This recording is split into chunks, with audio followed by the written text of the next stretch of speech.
प्रणाम। मैं जदुवंशी। महिला आरक्षण में 65% पिछड़ों को हक न देना पड़े, भाजपा की बहुत बड़ी साजिश। महिला आरक्षण के मुद्दे पर लोकसभा में लाए गए संशोधन विधेयक पर मात खाने के बाद भाजपा ने इस मुद्दे को अपनी दीर्घकालिक सियासी रणनीति का प्रमुख हिस्सा बना लिया है। पार्टी अब देश भर में अभियान चलाकर महिलाओं के बीच यह संदेश देने की कोशिश कर रही है कि संसद में 2/3 बहुमत मिलने पर ही उनकी भागीदारी को और मजबूत किया जा सकेगा।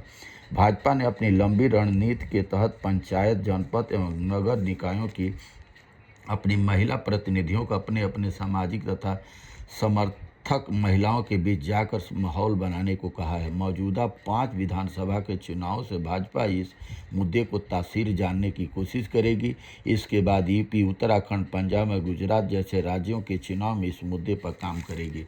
यहाँ पर साजिश इतनी गहरी है कि 10% RSS जो 10% जो लोग हैं देश के अंदर, वो नहीं चाहते कि 65% पिछड़ों को हक मिले, और उसका परिणाम ये हो रहा है कि 65% पिछड़ों को के साथ धोखा है। 2026 और 27 में जातीय गणना के आधार पर पिछड़ों की महिलाओं को 33% आरक्षण में उनका हक न देना पड़े, इसीलिए भाजपा रूपी RSS 2011 की जनगणना के आधार पर महिला आरक्षण दे रही है और विपक्ष को बदनाम कर रही है कि विपक्ष महिला आरक्षण का विरोधी है। जो पिछड़े 65% सदियों से सताए जा रहे हैं, आज भी भाजपा सरकार नहीं चाहती है कि 65% पिछड़ों को उनका हक मिले। और महिला आरक्षण तो 2023 में ही पास हो गया है, 33% महिलाओं का आरक्षण। तो 2027 की जनगणना के आधार पर पिछड़ों का, चाहे सब वर्ग का भी, जिसकी जितनी हिस्सेदारी उतनी उसकी भागीदारी के आधार पर आरक्षण मिलता।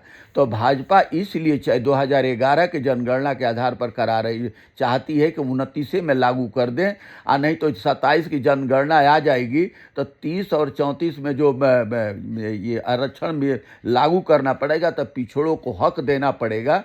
तो भाजपा अपनी गलतफहमी भूल जाए। 65% पिछड़े पढ़े लिखे हैं, अंबेडकर के सिद्धांतों को मानते हैं, आके शिक्षित बनो, संगठित रहो और संघर्ष करो। तो भाजपा अगर ये विपक्ष को बदनाम करके महिला आरक्षण पर बदनाम जिस तरीके से रणनीति बना रही है और हर राज्य में अपना महिलाओं को लेकर के बदनाम कर रही है विपक्ष को, ये चाल कामयाब नहीं होगी। पिछड़े जागरूक हो चुके हैं और इनकी साजिश को खूब अच्छी तरीके से समझ रहे हैं। ये दूसरे का हक छीन रहे हैं, और जैसे हर सरकारी संस्थाओं को प्राइवेट कंपनियों के हाथ दे करके संविदा पर रख करके और 10,000, 12,000, 8,000, 15,000 तनख्वाह दे रही है, जिसका नमूना अभी नोएडा के अंदर मिला। इसको विदेशी साजिश बता रहा है, कभी पाकिस्तान का, कभी नेपाल का, कभी विदेशी फंडिंग। अरे भाई, अपने घर में देखो ना कि जितने उद्योगपति हैं, ये अमीरी गरीबी की खाई क्यों चौड़ी होती चली जा रही है। ये शोषण कब तक पिछड़ा और दलित वर्ग शोषण सहता रहेगा? कि आप मुनाफा कमाएं और 12-12 घंटे काम लें और मजदूर अपना हक मांगे और हड़ताल करे, तो उसको साजिश बता करके और उसको लिपापोती किया जाए। ये कब तक अन्याय होता रहेगा? ये जेन जी और पिछड़ा जिस अपने हकों के लिए जिस दिन सड़कों पर उतर जाएगा, सरकार को लेने के देने पड़ जाएंगे और बहुत भारी पड़ेगा। बहुत बहुत धन्यवाद। नमस्कार, प्रणाम।